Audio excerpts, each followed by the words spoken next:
Hi everyone. Let's start with the 7th section, Managing Services.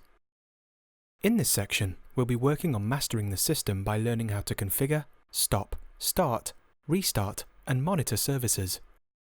Examine what's going on behind the curtains by reading and searching the logs. Video 1. Controlling Services with Systemctl. Before we proceed, let's take a look at the slide. The Systemctl command is a new tool to control the systemd system and service. This is the replacement of old sysv init system management.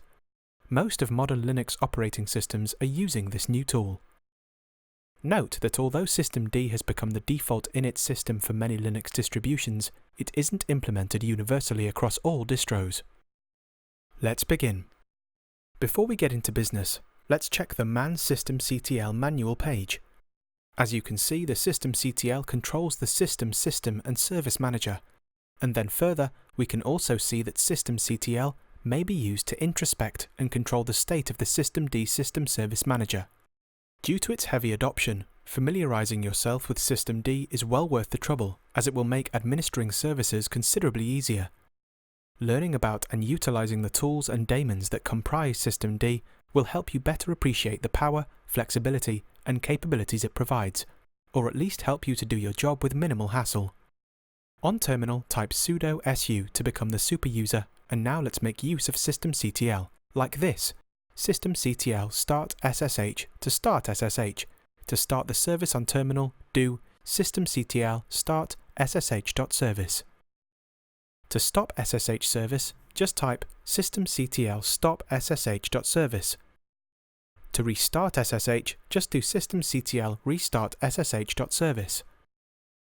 To reload SSH, type Systemctl reload ssh.service. To enable the SSH service, type Systemctl enable ssh.service. To check the status, do Systemctl status ssh.service.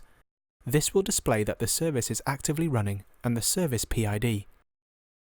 To check if the service is active, do Systemctl is-active ssh.service and we get active. To check if it's enabled, do Systemctl is-enabled ssh.service and we get enabled. To check if the service failed, do Systemctl is-failed ssh.service. Get it's still active. Listing current units. To see a list of all the active units that systemd knows about, we can use the list-units command, like this. To list all, add -all to the command. We can tell Systemctl to only display units of the type we are interested in. Systemctl list-units --type equals service to view all services. That's all for this video.